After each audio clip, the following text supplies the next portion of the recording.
4 of the talks in the IT Visionaries series this year. My name is Andrew Sears. I'm the professor and the chair of the Information Systems Department at UMBC. It's my pleasure to welcome you this morning. Pleased to see some familiar faces and some new faces as well. And I'd like to start by recognizing or acknowledging a few groups of individuals. I want to thank our alumni for their support of UMBC, and to remind everybody that homecoming is it's October 16th, 17th, and 18th, so it's coming up pretty soon. This is an exciting year for the Visionary series because it's our 10th year, and this has been a really exciting opportunity for me because I've been here kind of since the thing started. And it's been interesting to see this ongoing conversation about interesting issues related to IT, and also to build a sense of community around UMBC and the activities that we have going on in the IT space, and supporting the IT-oriented programs there. We have several sponsors we'd like to recognize. They've been flashing up on the screen here. They include Blue Sky Factory, Constellation Energy Group, the Greater Baltimore Tech Council, and IBM. So if you can take a second to thank them.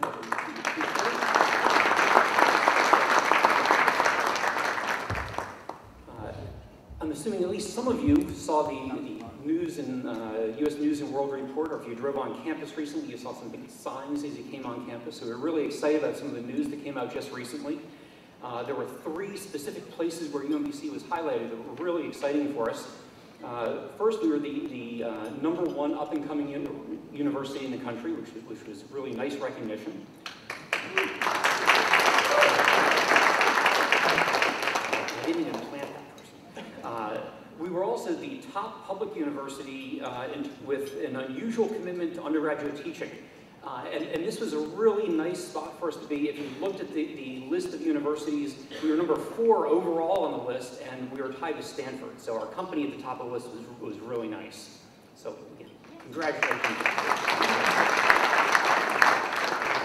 And then the third place that was a really important one for us as a department and for IT in general was we were placed on a list with universities like Caltech and Duke and MIT for recognizing the opportunities we provide for undergraduate students to get involved in research. And this has been a major emphasis on campus for a number of years, so it was really nice to see this getting some national recognition. And all of this, of course, ties back to the faculty and the students at the university and the talent that we have there, which is obviously available to work with companies in the Baltimore area addressing these issues. There were a number of things happening within the college, within the university. I wanted to take a second just to highlight a few of those.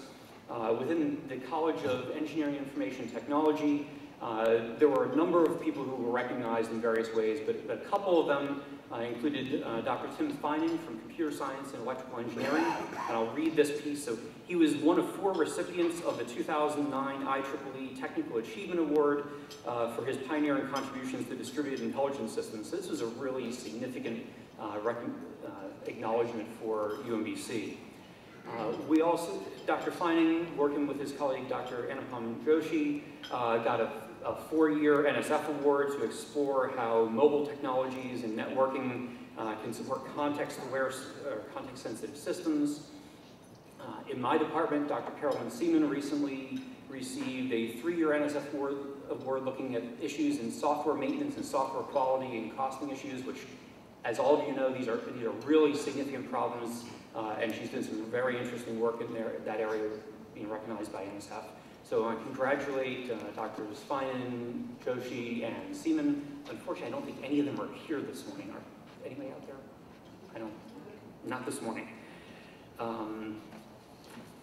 But then we can get straight to the real topic of the morning. I want to introduce our speaker.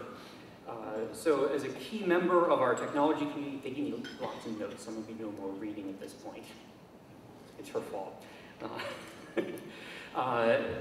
Headquartered in Columbia, Maryland, with offices around the world, SourceFire's mission is to deliver intelligent security infrastructure for efficient and effective risk management. It's become a world leader in this area. It gives me great pleasure to introduce our speaker, Mr. Martin Roesch, and we're delighted he could join us this morning. We were talking this morning, it was actually interesting that the company was incorporated in 2001, but that followed some earlier work. He serves as the Chief Technology Officer, was the author of Snort, the world's most downloaded intrusion detection and prevention technology. Has 17 years of experience in network security, embedded systems engineering, and is responsible for the overall technical direction for SourceFire. He's been interviewed and as an industry expert in a variety of publications and venues, including MSNBC, the Wall Street Journal, and others.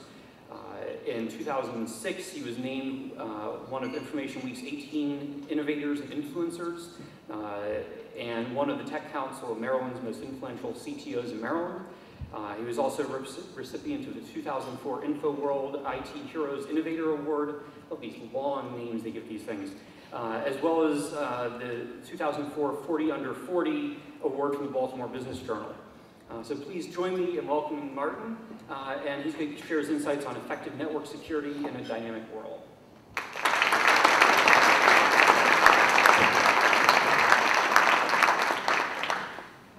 Morning, everyone. Oh.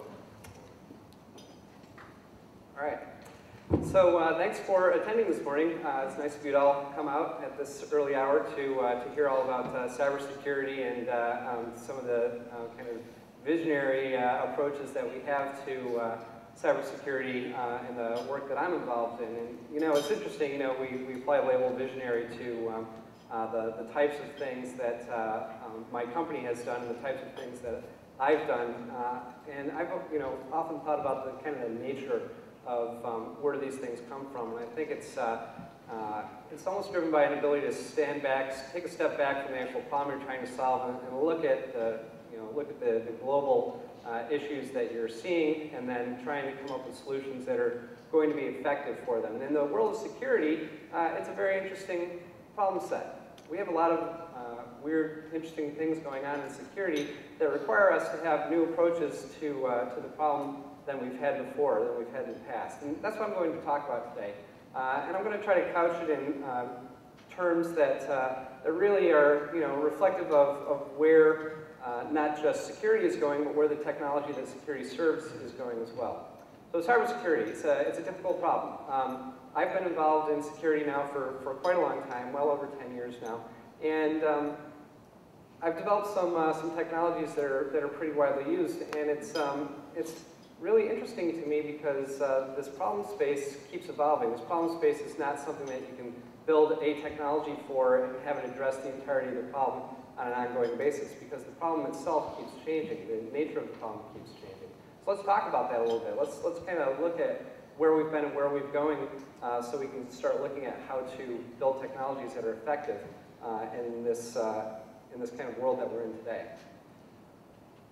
So from the networking side of things, from the user side of things, it's pretty easy to say that we have a very dynamic world that we live in today.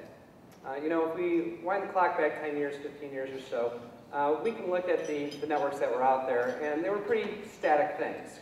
Remember back in the 90s what our networks looked like? We had a lot of hardwired machines that were physically plugged into networking infrastructure. They didn't move around a lot. You didn't have a lot of motion in your network. You didn't have virtualization. You didn't have laptops being used everywhere. You had fairly static environments. People would maybe turn their computers on and off at the beginning and end of the day, but really things just kind of were almost deployed in a set-piece fashion. Let's fast forward to today. What is the world like today? Well, this is my primary computer right here sitting on the podium, and this is my occasional computer right here in my hand. This is my iPhone. This isn't just a telephone, it's a 600 megahertz BSD machine. I wrote Snort in 1998 on a Pentium Pro 200. That's the original computer that Snort was developed on. This computer kicks that computer's butt. This computer has more horsepower, way more RAM, way more storage space than that. The only thing it doesn't have is a good keyboard and a big screen. It can get on the internet anywhere in the world, and I've tested it, Japan, Australia, Europe, wherever. You can get on the internet anywhere in the world with it, and you don't have to be wired into anything to do it. All you have to have is the right SIM card, and you're good to go. So it's really fascinating. As we move forward, our computing environments are looking a lot less like they looked in the 90s, certainly. They're even looking less like this laptop. Now they're looking a lot more like these telephones. And this is a problem for network security, because a lot of the network security technologies that we've built over the last 20 to 30 years were built with the concept that, hey, you know what? We've got a network. This network is something that is definable. This network is something that has a perimeter. This network is something that can be defended by set piece defenses. Well, that's not the case anymore. When I started SourceFire, my primary machine was a desktop, and my laptop was my occasional machine. So I'd go out on the road, I'd do my stuff on the road, and then when I came back, I'd sync my laptop to my desktop, and that was my computing environment. Now, my phone is my occasional machine. When I'm on the road, when I'm traveling, I don't feel like dragging the beast out of its bag and turning it on and getting it plugged into the internet and things like that. I use my phone. I use it for email, I use it for web surfing, I use it for Twitter, I use it for text messaging. I use it for keeping in touch with the world around me while I'm on the road. And this is my primary machine. And when I get a chance to get this thing up and running, I sync my phone to my laptop. And that's the world that we operate in today. It's not hard to move, project forward. Look at where we're going to be in 10 to 15 years. If somebody figures out the display problem, if somebody figures out the I/O problem of getting text into the mobile phones rapidly, it's not hard at all to predict that those are going to be our primary computing environments. I don't know what our occasional computing environments will look like. They'll be pretty tiny, probably. This presents huge problems for internet security. This presents very, very significant problems for the way that we do security today, because most of our security infrastructure was built with the concept of a static environment. And most of it has not evolved to deal with a dynamic environment. Certainly not a dynamic environment where your computers are coming and going, leaving one building and entering another, expecting the same level of privileges, expecting the same level of access, no matter where they go. Especially in a world where we have things like, all sorts of devices that are computers now. It's not just our phones, it's things like projectors. You can probably plug the projectors that are generating these images into a network. Maybe that camera. Printers, certainly, lots of network infrastructure. There's all sorts of things that can take an IP address these days that we plug into networks that are not traditional computers, and they have problems. They have security issues. Those big Canon office printers that we see, SourceFire has a few of them. We see them all over the place. Those things are running IBM's AIX operating system under the covers. Those things are running full-blown Unix under the covers. And they need to be defended as a full-blown Unix computers, because the bad guys certainly know what those things are running, and they can certainly find them. And when do you think the last time Canon rolled out a patch for them was? How about never, right? They ship with the operating system that they ship with, and that's all they ever ship with. And they've got storage, they've got compute power, they have network access, and they're a trusted member of your network. They have trust. Who would expect the printer to pop us? Who would expect the printer to download our database to China? Nobody would. The printer is a great jumping off point, because it's just this big box sitting in the corner. Nobody even knows it has an operating system on board. So we have a truly dynamic world today, and at the same time, from the bad guy standpoint, we have dynamic threats that are out there. Look at where we were 10, 15 years ago with security threats, things like that. What was a bad day in IT security 10, 15 years ago? Call up your CEO. Hey, Mr. CEO, this is the CIO or the CISO. Yeah, we got hackers in the network, and they defaced the website. And they said, we really don't know anything about security, and they said a lot of mean things about us, and they said our products stink, and then they said free Tibet, and they went on to the next one, right? That was 10, 15 years ago. That was a bad day in security. What's a bad day in security like today? Hi, Mr. CEO, this is the CIO. The hackers got into our networks 3 months ago, and they've been downloading credit cards relentlessly to some drop site in Eastern Europe. We've lost, we estimate around 30 million credit card numbers, and I think there's some kind of regulatory reporting requirement we have around that. Bad day today is very, very different than it was 10, 15 years ago. Why is it different? Because there's money involved now. There's big money involved. There's a lot of data out there, and it depends on who you listen to and where you source your data from and things like that. But the illicit software economy, this is guys developing hacking tools, developing cracking tools, busting into networks, grabbing data, things like that. It's somewhere between a $10 and $100 billion a year market right now. It's largely run out of the former Soviet Union and Eastern Europe. China is also involved. The guys who are doing this stuff, it's very, very lucrative for them. If you're a programmer in Russia, you can have an honest job and you can make a decent salary. If you're a hacker in Russia, you can make the equivalent of hundreds of thousands of dollars a year. There was an exploit that came out earlier this year. It was in Adobe's Acrobat reader, and utilize flaws in the parsing of the PDF format or file format. Anybody remember it came out about February? SourceBar was actually fairly involved in it. We announced to the world this thing's a problem and you're all being hacked, by the way, because we looked back through our malware libraries and saw that it had been deployed in the field. So this happened in February. The guy who wrote that exploit, so there was one guy who wrote that exploit who sold it on the black market, the underground economy. He made $75,000 doing that. $75,000 for one exploit. That's a pretty good day's work, right? Maybe you spent a couple of weeks on it. Maybe you spent a month on it. You probably didn't spend much more than a month on it, though. So $75,000, you don't have to work real hard to make a pretty good living. I find 4 of those a year, I'm doing pretty well, right? If I find 2 of them a year, for most people, I'm doing pretty well. So it's a very lucrative environment that's out there. And the data keeps changing. Last year, 2008, valid credit card number. The value of a valid credit card number that you would get off the internet, or you would hack into a site, you know, the street value of a single credit card number that was active and usable was about $3. This year it's about 50 cents. The value of these things is going down as the volume of the data that's out there goes up, as people get better at breaking into these things. And people are getting better at breaking into the systems that are out there. Georgia Tech did a thing last year. They estimated 10% of all computers that are on the internet, plugged into the internet, are involved in a botnet right now. And it's really, really interesting how things have evolved, because as the bad guys have gotten better at going after things, getting into networks, breaking things, defacing websites, now stealing stuff, they've gotten better. They've actually, because, you know, as we notice these things, as we apply pressure from law enforcement and things like that, the bad guys innovate. And the herd gets thin, right? So there was a good presentation by a guy named Nils Gilman, and you can go look it up on Google if you just type in Nils Gilman, N-I-L-S, Gilman, G-I-L-M-A-N. There's like a video link that pops up as a second link. And it's on the economics of deviant industries.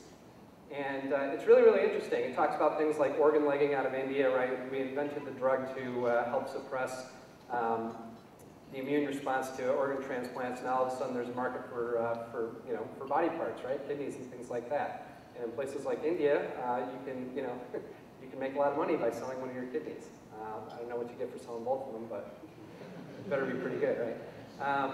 So he talks about deviant economies. One of the things that he talks about is the hacking economy in Brazil. And in Brazil, there was this big hacking community, and these guys got started by defacing the opposing team's soccer website and stuff like that. And eventually, law enforcement got sick of it, and they started cracking down on these guys. They thinned the herd, they weeded out the weak, and what was left over started getting into things like hacking into banks and getting really good at it, until they went international, they went global. They got into the global deviant or underground economy that's out there. And now these guys are world-class hackers because we got rid of the weak. We made the strong decide if they were going to do this, they really needed to get some value out of it, and they started to innovate. And that's one of the things that he points out. Once the deviant industry is professionalized, crackdowns really promote innovation. We're at that phase with hacking right now. The security tools are good enough. The law enforcement is out there. We're professionalizing the bad guys, right? It's really interesting. 91% of the records that are stolen, so credit card numbers, personal credit histories, things like social security numbers and things like that, 91% of compromised records last year were done by organized crime. So there's a lot of money out there being made. You can get things like a World of Warcraft account. That's worth money, because you can launder money through World of Warcraft. You can collect them en masse. You can make quite a bit of money. You can do things like scam servers. You can have cash-out services, spam proxies, get into email accounts, get credit card numbers. All these things have value, and the bad guys are really tooling up to take advantage of all this stuff. So this is the world that we live in today. We've got very dynamic network environments that are becoming increasingly dynamic. We have very dynamic threat environment that is driven by money, that is highly innovative, that we are applying pressure to become more innovative. And by the way, these guys can be extremely innovative because they don't have the same limitations that all of us have. Because they're organized crime, they have very low overhead, right? They don't have to worry about withholding taxes. They don't have to worry about getting health care. They don't have to worry about any of this stuff. They don't need a 401k plan. So they devote all of their R&D money. Their R&D money is very, very efficient because they don't have to have any of the external trappings of the company. And they become every bit as professionalized as the software industry that's built to protect against it. They have QA, they roll out new versions of their software, they have research groups that do novel attacks. They have all of the same sorts of things that we have with none of the overhead. So it's very, very interesting. So what do we have in the face of that? What is the world like out there today? Well, largely, I think this picture is a pretty good metaphor, right? We have static defenses. What is the world like today if you're a security professional? What are your tools like? What do you have? Well, we still have pretty much the same stuff that we've had for the last 10 years. Firewalls, intrusion detection and prevention systems, network behavioral analysis systems, vulnerability management, patch management. Now we have things like daily prevention, which is going to try to keep data from exfiltrating your network. We have, onboard the systems themselves.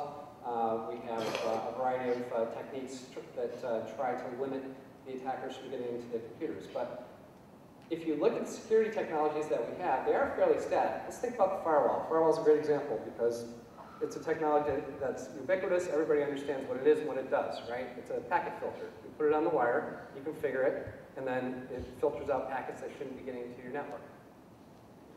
How did you use it 10 years ago? Well, you took the firewall, you put it on the network, you manually configured a policy set for it, you put it in place, you waited for something to happen in the environment, and if you could get the firewall to influence those bad things that were happening, you manually figure that out with the brain, then put a policy into place on your firewall to block the bad guys.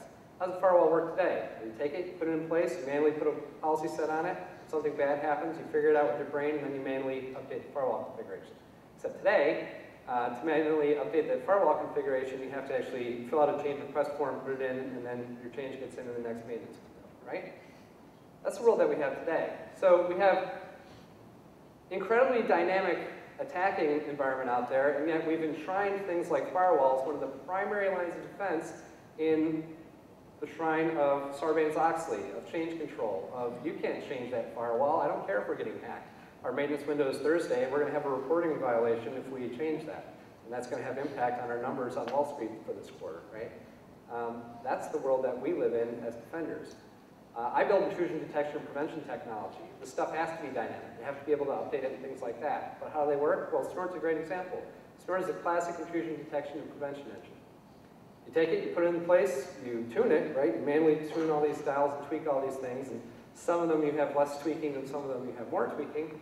And then you put it in place, you let it do its thing, you look at the data that it produces, you use your brain to figure out what's going on, and then you update its configuration to influence what's happening in the network environment. Static defenses. So I have all these dynamic threats out there. I have very dynamic networks, and yet I have very static defenses. I have this expectation that I'm going to have a man in the loop every step of the way to make this stuff work, right? So it's really interesting. Now, we have done some stuff to raise the bar, right? We have done quite a few things to figure out how to make the job of the bad guys tougher. Despite Windows Vista not being the greatest operating system in the world from a usability standpoint, it really pioneered a lot of security technologies that are very, very useful for keeping a bad guy from getting into your machine. It has all sorts of technologies on there that are built to make the hacker's job harder, which is great because it's under relentless attack from the hacking world that's out there. And despite the fact that it has all these tools, it still has problems, and we've seen them all, right? This SMB-V2 thing that came out a couple weeks ago. There was another denial of service in their TCP option processing and things like that, but they're trying. Microsoft has actually become the poster child for how to do it right now. 10 years ago, they were the poster child of how to do it wrong. Now, they're the only guys who have a formalized process for trying to develop secure software. They have such a vast software library that it's taken them a while to get there. But I think eventually they will have secure systems, just like we see in other areas of, of networking and things like that. But despite the fact that we've been raising the bar and making the job tougher on the attackers, we haven't been making the job any easier on the defenders in terms of actually making the technologies easier to use. What are the expectations that are levied on you, the user, when you deploy security technology? Well, I'm a guy who builds them, so I'll tell you what the expectations are. Here's a big one. You know what to protect. One of the assumptions that's built into almost every piece of security technology that you have is that you know what you're going to protect. Anybody here know everything that's on their network? Anybody? I'm not talking about your home network either. Anybody? Nobody. Right. Of course nobody knows what's on their network, especially on a real-time basis, right? Because this could be in there or it might not be in there. It can walk in the building and walks out of the building. We have no idea what's on our network on a minute-to-minute basis. Well, that's important. Because if this phone walks into your network and it happens to be configured in some way, shape, or form that it gets onto your network in a way that allows it to bridge your network back out to the rest of the world, that's a big problem for you. Because you just got a new routing point to the internet and you don't even know it's there, much less have any capability to defend it. So we've got this big assumption that you know what to protect, and it's baked into everything. Think about where your security technologies come from. Your security technologies don't come from massive research projects in places like Stanford and IBM and things like that. Your security technologies come from people, a very small number of people. They wouldn't fill up all the tables in this room. Think about where your firewalls came from. Marcus Random does the first proxies, Gil Schwed does the first stateful inspection firewalls. Where does your vulnerability management, vulnerability scanning systems come from? Dan Farmer and BC Venema wrote the first system called Satan back in the 90s. Where does IDS and IPS come from? Dorothy Denning was at SRI. She did a paper on them. A few years later, the guys at Haystack Systems did an early host-based system. And then in the mid-90s, ISS and Will Group and me came out with intrusion detection technologies, network-based intrusion detection technologies. It's a very small number of people. And the guys who build these things, they're not normal people, right? These are guys who, they can look at a packet and they can tell you what it says, what it's doing. These are people who do this stuff all day, every day. And they have expectations. And they're, baked into the technologies. So I guarantee you, when Gil Schwed was laying down the first lines of what would turn into the checkpoint firewall, he wasn't thinking, boy, the operational model that I cement today of how you manually interact with this thing is going to have massive downstream effects 10, 15 years down the road when this thing is a multi-billion-dollar industry. He wasn't thinking that. He was thinking, make it work, get it out the door. Maybe this will be useful. We'll figure this part out later. This part works, we'll figure out this other stuff later, right? That's what software guys do. And especially when you're pioneering these security technologies, you aren't thinking about all these externalities of, what's it going to mean if I expect people to manually sift through 10,000 events an hour coming out of this thing? What's that going to mean for my users? Because, it's like Snort. I built Snort for myself. So I know how to tune it, I know how to tweak it, I know how to make it quiet, how to get it to show me things that, I actually care about as opposed to a tidal wave of noise. But most people don't have that amount of time, they don't have that amount of expertise to spend with the technologies. In fact, I don't have that amount of time to spend with things like Snort anymore, so I can make it quiet and useful and things like that. We have to do better. So you know what to protect's a big deal, because this is a baked-in assumption to almost all of your security technologies. There's a flip side of this as well. You know the threats that you face. Well, we know for a fact we don't know the threats that we face because we see Microsoft issuing out-of-band patches, right? When Microsoft issues an out-of-band patch, what they're telling you is, we've got a new exploit for Windows out there, or some subsystem in Windows, some piece of software, and it's being exploited in the wild, and nobody has any defense against it. That's what Microsoft is telling you when they do these out-of-band patches. So clearly we don't know the threats that we face. Well, these are baked right into your technologies. If you don't have this information, you've got big problems. So here's a number for you, 80%. What's that number? That number is the amount of times that the following things were involved in a breach of a network. So this data is from the Verizon Data Breach Investigations Report. If you're interested in cybersecurity, if you're a security person, if you haven't read this report, go get it. You can Google for it, Verizon Data Breach Investigations Report. It's a great read, it's a short read, and it's giving you hard data. Verizon Business bought out the CyberTrust Incident Response Group a few years ago. CyberTrust Incident Response Group was basically a group of guys who would go out there and when an incident happened, your bank gets hacked into or whatever, and they get out a few million credit card numbers, you call them up and they figure out what happened and they clean it up and stuff like that. They give you a report, try to make it so that it's harder to hack you the next time. Well, this is one of the big numbers. Obviously, it's a big number. Look how much screen space it's taking up. This is one of the big numbers from the report. This one really hit me in the face because it really illustrated the problem. 80% of the time, one of the following things was involved in an attack. Unknown assets, unknown data, unknown connections, and unknown privileges. 80% of the time, something about the attack, they either didn't know the machine was there, they didn't know how it was configured, they didn't know who had access to it, or they didn't know which data was on that machine.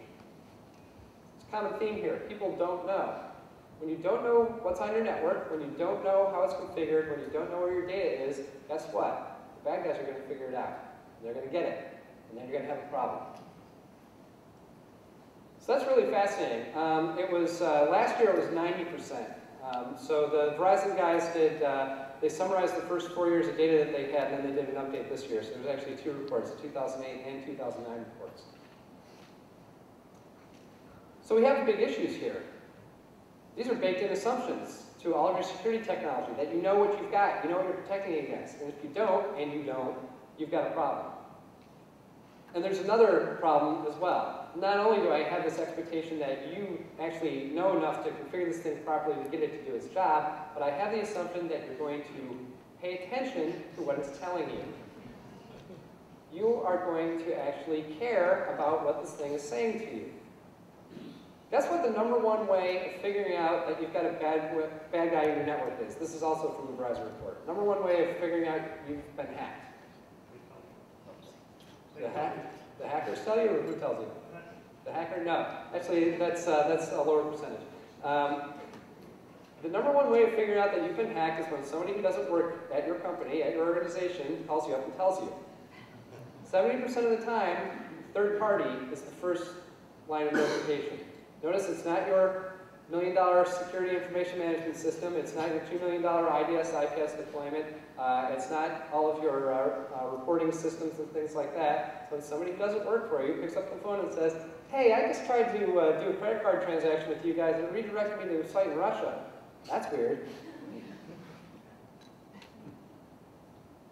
15% of the time, it's an insider in your organization. 6% of the time, it's event monitoring and log analysis. What's that? That's what I do. Right? That's what I've been spending the last, 12, 15 years of my life on, is event management, event monitoring, and log analysis. That's intrusion detection and prevention, that's security information and event management, that's log management. That's all these tools that we've arrayed out there to figure out when bad guys are in your networks. 6% of the time, that's the first line of discovery for the attacks in the environment. And that's a big problem, right? And why is that? It's because they're generating so much data, nobody bothers to pay attention to it. If you look at the output of a system like Snort, if you haven't tuned it, if you've just done a very, very basic tuning on it, and you haven't actually shaped it for your environment, the information that it produces is essentially undifferentiated noise. And if you are the guy who's tasked with looking at that stuff, that's a problem. Because if I've got to look at 10,000, 20,000, 100,000 events a day, and they're all the same level of noise, I get bored real quick, right? I go to ESPN.com, I check out my World of Warcraft account, I see what's going on out there. I do Facebook all day, I do whatever. But the thing that I really don't want to do is look at this, essentially the screen of static that's being blasted at me by this security system that I maybe have some very limited capability to influence. So that's a problem. We've got all these technologies, they're actually detecting attacks. The browser report shows that most of the security systems do, in fact, detect the attacks that are out there, and nobody's paying attention. Well, once again, we got a problem here. We have to do better. This is essentially the metaphorical model that we're in today, where we are the people in the castles here, and the bad guys figured out how to build fighter jets. Why don't we build castles anymore? Because people figured out how to build fighter jets. And a castle is just a target to a fighter jet. It's an easy place to drop bombs. Nobody builds these things anymore because technology has moved beyond it. We have to do better. We have to do better than what we've been doing, because what we're doing, what's the definition of insanity? It's doing the same thing over and over again and expecting different results. We've been doing the same thing over and over again for the last 20 years with network security. The bad guys know the game, they know how to get around the game, and and they're making money. They're making a lot of money, $10 to $100 billion last year. And the numbers are increasing rapidly. It's still a happy hunting times for these guys. So what are we going to do? Well, I've got a fundamental problem here, don't I? If you were kind of reading between the lines here as I've been going on, you'll probably figure out that, I've got all of this information that's out there, and I've got all these expectations leveraged on the users.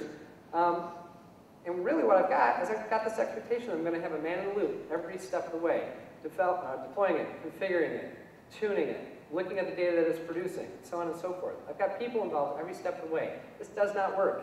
It cannot work. Your networks are evolving too quickly. The attacks are evolving too quickly. We've got to start automating our way out of this. Now, automation is a tricky thing to do, especially with a security technology that's going to require discrete tuning, right? I can't just say, you know, I'm going to automate my way out of this problem and do the Jedi mind trick and continue about my business here. This actually requires us to develop new technology. We have to have technology that's going to allow us to automate our way out of this problem. Because we don't have it, or we haven't had it up until recently. At the end of the day, what we need to be able to automate our way out of this problem is we need to get the knowledge that people have into these systems. And we need to imitate their processes in order to do that as well. So let's look at, you know, a simple example. Let's look at something like Snort. What do I need to do? What is the human involvement in a system like Snort? What is the heavy lifting in a system like Snort, an intrusion detection system? Well, I've got to tune it, right? So I put the thing out there, and a person's got to do that, right? You can't really deploy it automatically, but I've got to put the technology out there, and then I've got to tune it. So I've got to configure it, I've got to turn all these dials. Snort has a lot of dials, and I've got to get it configured so that it's going to properly analyze the traffic on my network. And then what's the other big heavy lifting human thing that I've got to do? Well, I've got to analyze all the data that it produces. Snort produces an event. What do I do as a human? I look at the event title, code red attack, I look at the IP address that it happened to, and then I figure out, could that machine have been vulnerable to that attack? It's pretty straightforward, right? Well, if I've got to do it 10,000 times a day, it's not so straightforward. These are prime candidates for automation. But what do I need to be able to automate them? Well, I need the same thing, it turns out. I need to have awareness of the environment that I'm defending. So I need to be able to figure out programmatically what I've got. I need to know what's on my network. I need to know what it's running. I need to know what it can and can't be vulnerable to. And I need to know how it's changing. I need to be able to see change in my network, and I need to be able to see it in real time. Now, SourceFire, putting on my visionary hat, that's what I figured out back in, back in 2000 or so. We built a technology to do this in 2003. It's called real-time network awareness. I'm not here to sell to you or anything like that, but the idea is we built a system that lets the network tell us about itself. We built a system that monitors the network environment and profiles all the systems that are on the network based on the traffic that they generate. And this data has tremendous utility. Now, you can try to get this data other ways. You can use the classic model of, what is the classic model of figuring out what you've got in your network? You scan it, right? You fire hose the network with packets, you see what comes back, and then you build up a profile. You get a snapshot at a moment in time. It's like taking a piece of film into a dark room and shining a flashlight and then developing the film and saying, that's what I've got. Except, the room is filled with people who are constantly moving, right? That's what your network's actually like. It's like a dark room with people filled with people that are always on the move. So you need a technology that can pay attention to that environment all the time and in real time. If you don't have it, you're going to fail, right? So, talking about kind of this visionary approach to the problem, doing visionary things, this is the thing that I did at SourceFire. Figured out this problem. And this is a big one, right? We built this technology called RNA, and what it does is it builds up profiles of the network, and then we use that information to do what? We use it to tune our intrusion detection prevention sensors, and we use it to do the frontline first step analysis on the data that comes out. So what we're doing is we're effectively tuning the systems better than you could have ever tuned them, better than I could ever tune them, because it has a discrete picture of each and every device on the network that is generated in real time, and that is updated in real time.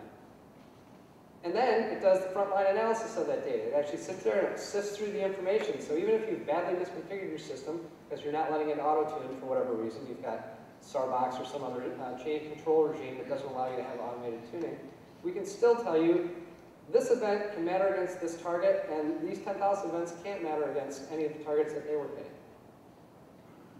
If you don't have these technologies, you're not going to be successful. If you don't have this approach, you're not going to be successful. I was at a conference out in California a couple of weeks ago, and they were asking me about this stuff, and I said, one of the things that you'll know, if you look at the security industry and you look at the technologies that are out there, the way that you can see the people who are actually trying to solve the problems is they're working on technologies that are going to give them awareness about the environments that they're trying to protect. If you look at a company like Cisco, for example, I'll take them to task because they're the biggest networking vendor out there. They don't have anything like this stuff. They're not doing anything like it. Quite frankly, they're interested in security insofar as it helps them sell other stuff. But security isn't what they do. Cisco builds really good switches and routers. Kind of, that's a point of view. They build really good switches and routers, and that's their core competency. They're not a security company. Despite the fact that they sell $1 billion a year worth of security technology, they're not a security company. That's a sideshow for them.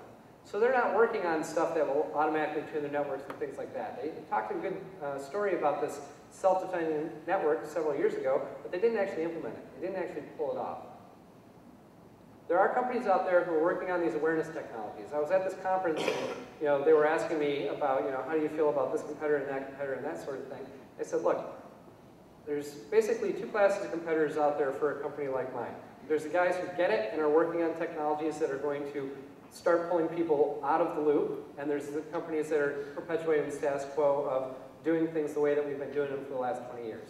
The guys who are doing things the way they've been done for the last 20 years are, they're making a lot of money, but they're history, they're the past.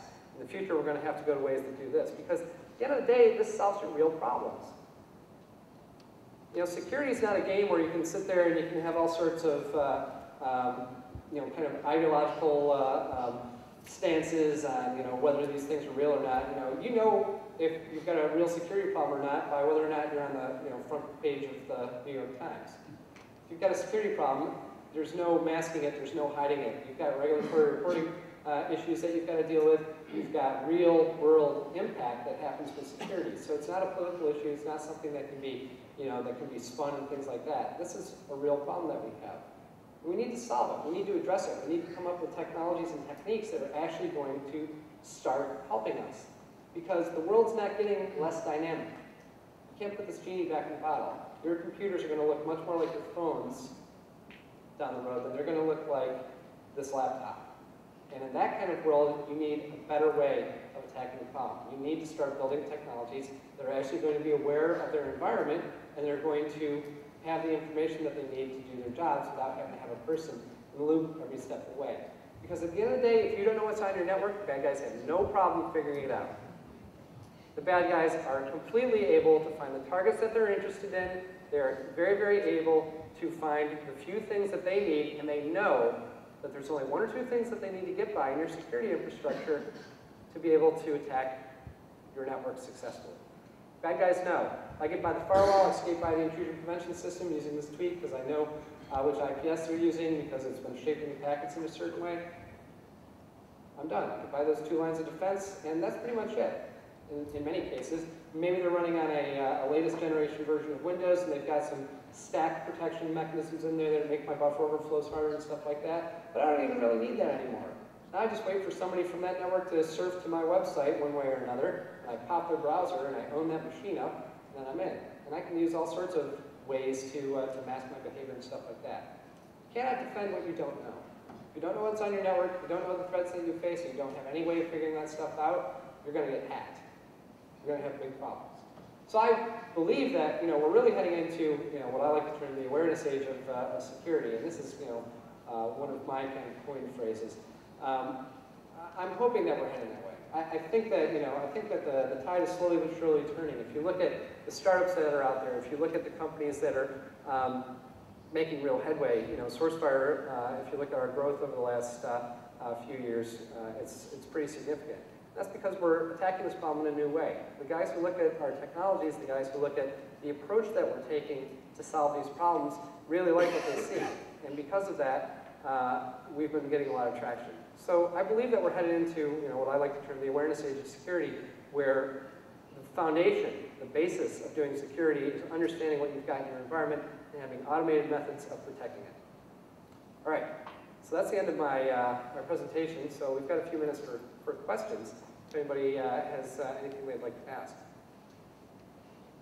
In the back? You had mentioned Sarbanes-Oxley and I guess basically how it's kind of like slowing a lot of companies down from being able to change any regulatory steps you like to affect and actually help.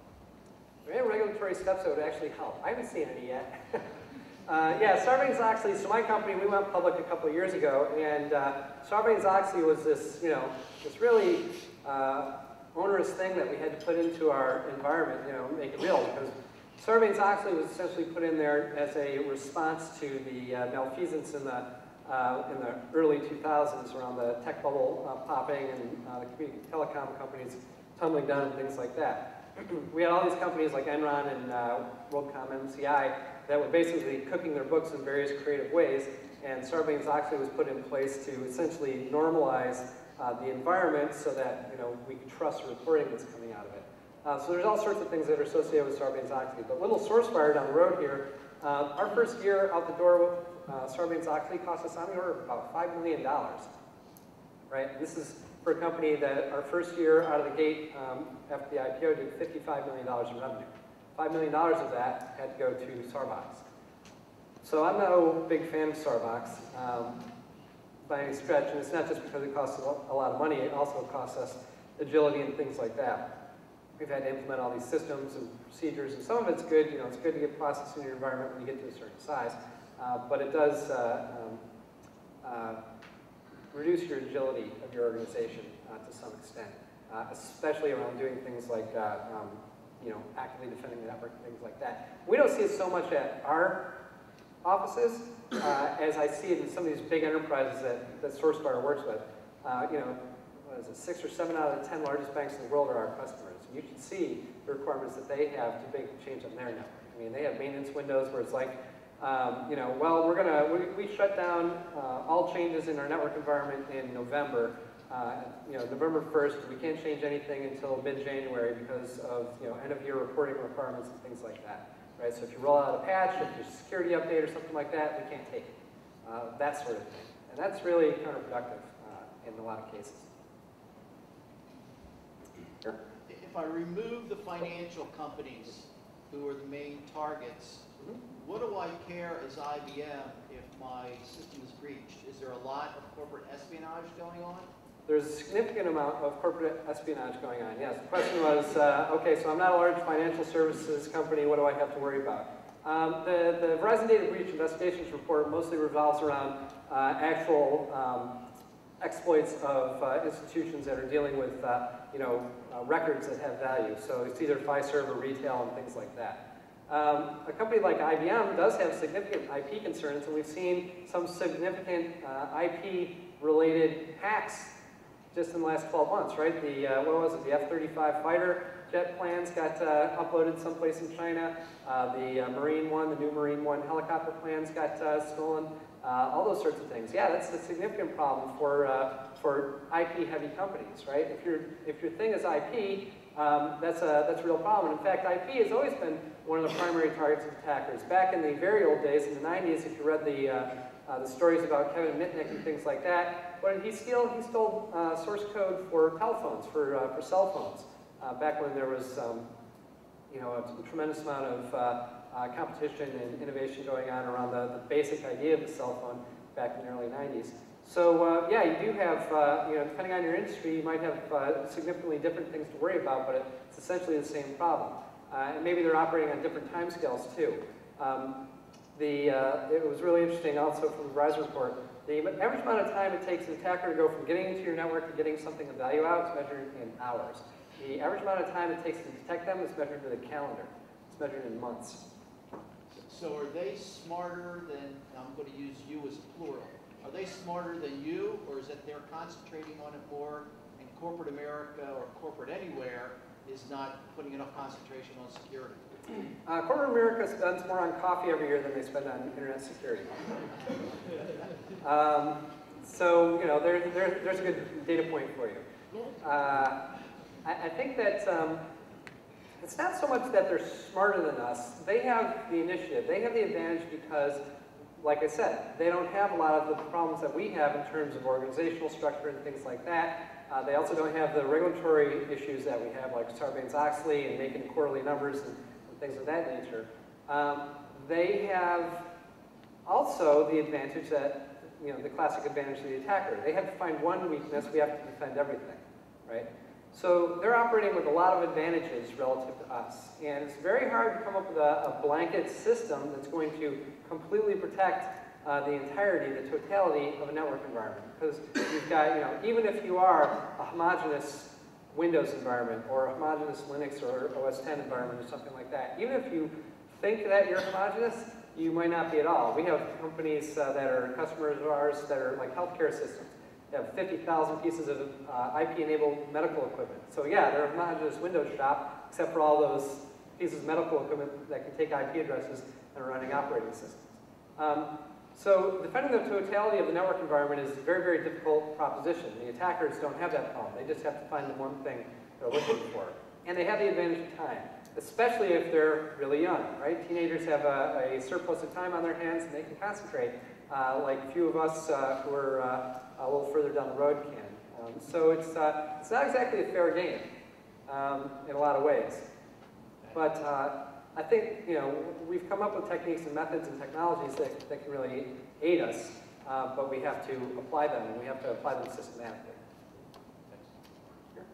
Your presentation primarily focused around perimeters and security of a test environment. What is your company doing in terms of cloud computing and external ownership of data, internal ownership of data, and how we're working to secure that? Okay. So the question is, I primarily talked about defending corporate perimeters and corporate cores and things like that. What are we doing around cloud computing and data that's off-site, off-premise, and things of that nature?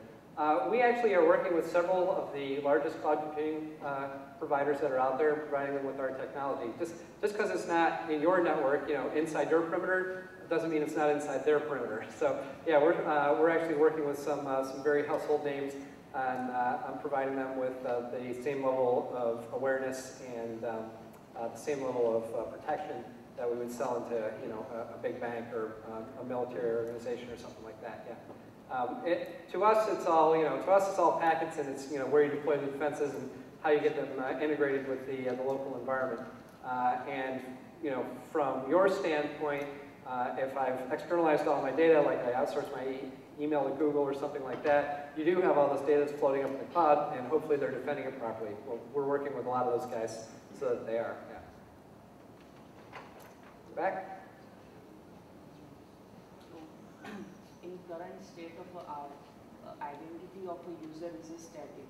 By that I mean that a user is tagged SSN number or credit card or driver license. All these things are static. So why don't we make it as a dynamic? So tying an identity of a user as a dynamic is like a dynamic word. The identity of the user is dynamic, yeah.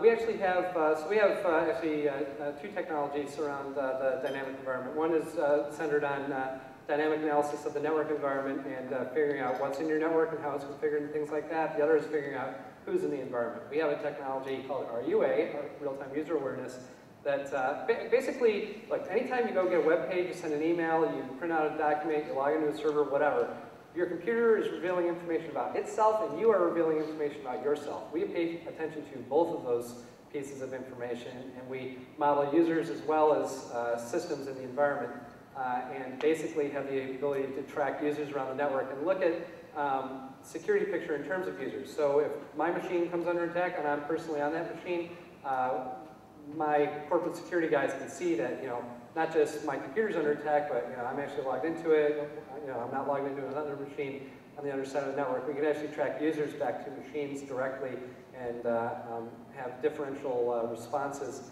to incidents based not just on what's happening, but who it's happening to. Yeah. So being able to have all that information is very key. And around the PII data you were talking about, the personal identity information data, we do have some tools to look for that stuff in transit on the network. We can see who it's going from, who it's going to, if it's being exchanged, stuff like that as well. But yeah, those are all tough problems. The PII data problem is especially difficult because basically at the end of the day, if you look at the technologies that have been built to prevent that data from getting out of a network and things like that, they're not very effective. They're called daily prevention systems, They're primarily around stopping stupid. They don't really stop a motivated attacker from getting something out of your environment. They're there to do things like prevent you from fat fingering an email auto-completion and accidentally sending the quarterly numbers out to the Washington Post instead of the board of directors, you know, that kind of thing. So those technologies are still nascent. I actually have some ideas around that area, but I'm not prepared to talk about them yet, and B, I haven't even implemented the prototypes of my ideas yet. But I do have some good whiteboardware that does some interesting stuff around it. Yes? While you're compiling the environment, trying to figure out how that environment changes and trying to see your code, does that possibility exist that your compiler also like that? And you take that part of the next part of the world without knowing, so basically configuring your system inside. Right. So the question is, as we're doing things like passive profiling, what are the risks of a hacker being in the environment and essentially convincing you that he belongs there? We don't make judgments on normal. All we do is we catalog. So here's a catalog of what you've got in your environment. We have mechanisms and tools in our system that allow you to define normal. So this is a Windows box. This is how a Windows XP platform should be configured in our environment. This is our acceptable configuration parameters and things like that. These are the acceptable device types in our environment. You know, these are the acceptable usage behaviors and things like that. So what we do is catalog what you've got and then let you build around that catalog. And we also have automated mechanisms for tuning. So you might have an attacker in your environment, but we're not going to call him normal. If he's got an abnormal configuration, that's going to stick out like a sore thumb. If he has abnormal usage patterns of the network environment, that will still stick out like a sore thumb because I've got, you know, you get into one of these things that's not like the other scenario where, you know, I've got 100 machines that are configured like this and operating like this, and I got this one machine that's configured slightly differently and doing different things. He's not going to look normal to our system because our system isn't self-learning, it's cataloging and then building configurations off that data. One more question, then we gotta wrap it up. I've noticed a lot of today's attacks are centered around browsers, popping the browser, reading the box. What about the cross-site scripting attacks on the Roesch through sites like Facebook? Is there any technology you have that in place to detect and mitigate that? Sure, okay, so the question is, what kind of technologies do we have to mitigate browser-side or client-side attacks that are out there? We actually do have a fair amount of those as well. That's a different problem, and it's actually, it's a big problem, not just from it's a big problem standpoint, but it's actually a big problem in terms of the scope of the problem.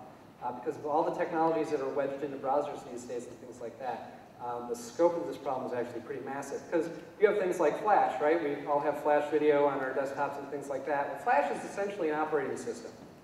We download it, we trade it around, and you know, it's out there and it's plugged into all of our computers.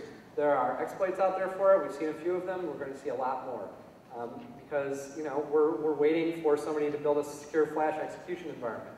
And there are all these other execution environments that are happening out there, from JavaScript to ActiveX. ActiveX is, you know, was a bad idea, and Microsoft kind of owned up to that. You know, and down the line. So yeah, the browser itself is going to be a big problem. I think Google's actually doing some good work around this concept of having the browser in a sandbox, so it has limited access to the system and things like that. But there's going to be need to be a lot more done there. We have network-based defenses for trying to protect you against that stuff. But the scope of the problem is such that you could build an entire company around, you know, having network-based defense for just protecting browsers easily, because it is a problem that's that large. Okay, so I'm going to wrap up now. I'd like to thank you all for spending time with me this morning. And if you have any questions, I'll be happy.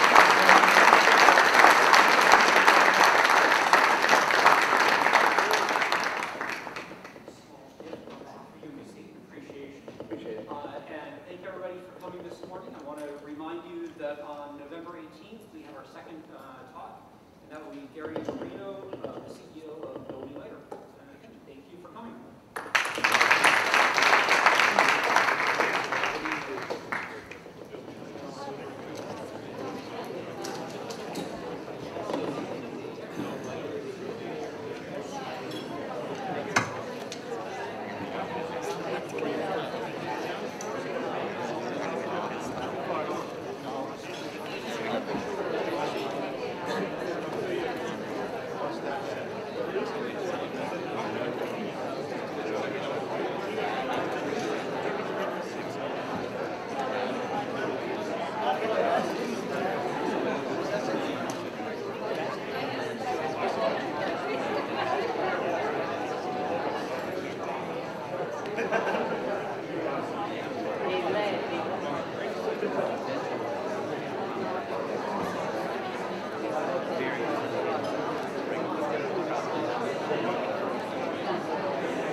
That's not cool.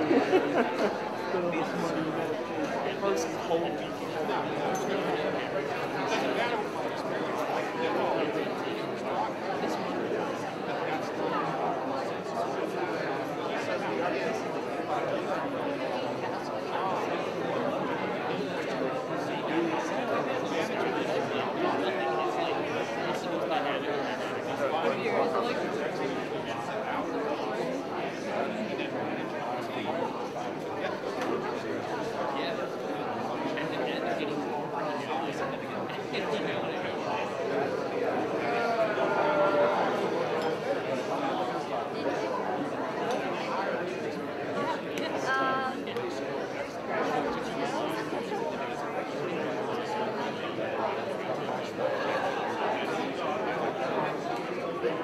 So I got to look at